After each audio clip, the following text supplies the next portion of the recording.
বিসমিল্লাহির রহমানির রহিম। আসসালামু আলাইকুম এভরিওয়ান। আজকে আমি ব্লেন্ডারে কাঁঠালের বিচির ভর্তা করে দেখাবো। আমি এখানে কাঁঠালের বিচি খোসা ছেড়ে সিদ্ধ করে নিয়েছি। আর এখন কিছু শুকনো মরিচ একটু তেল দিয়ে মচমচা করে ভেজে নেব।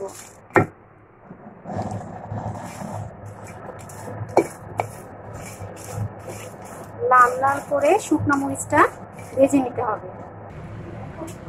আমার মরিচ ভাজা শেষ। এখন আমি মরিচগুলো তুলে এখানে পেঁয়াজ রসুন 1.5 কাপ পেঁয়াজ 1 কাপ রসুন ভেজে নেব।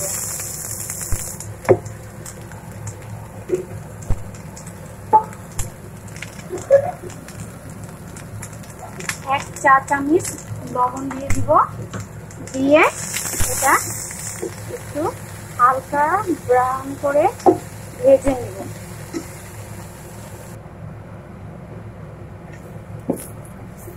আমার পেঁয়াজটা ভাজা হয়ে গেছে। এখন আমি পেঁয়াজটা একটা বাটিতে তুলে নেব।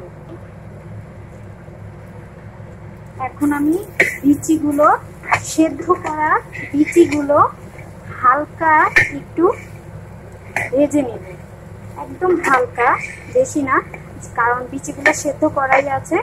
আমি জাস্ট একটু হালকা ভেজে নেব। 1 থেকে 2 মিনিট ভেজে নামিয়ে ফেলব।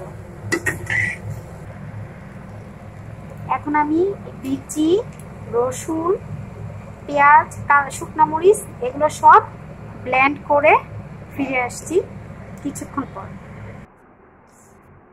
ফিরে এলাম ব্লেন্ড করার পর। বিচি মরিচ পেঁয়াজ রসুন স্বাদ মতো লবণ আর একটু সরিষার তেল একটু দিয়ে এগুলো এখন আমি একসাথে সব মেখে নিব।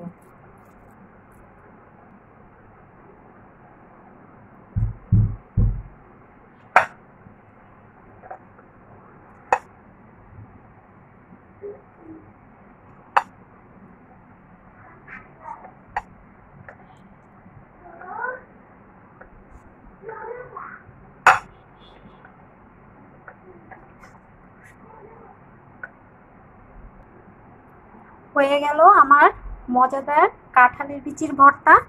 আশা করি আপনারা বানিয়ে খাবেন। অনেক ইজি। আমি খুব সহজে ব্লেন্ডারে করে নিলাম। এটা হাতেও করা যাবে, সেম ওয়েতে আমি ব্লেন্ডারে করলাম। আমার ভর্তাটা রেডি। আপনারা করে খাবেন অবশ্যই। আর ভালো লাগলে একটা লাইক শেয়ার সাবস্ক্রাইব করতে ভুলবেন না আমার চ্যানেলটি। আল্লাহ হাফেজ।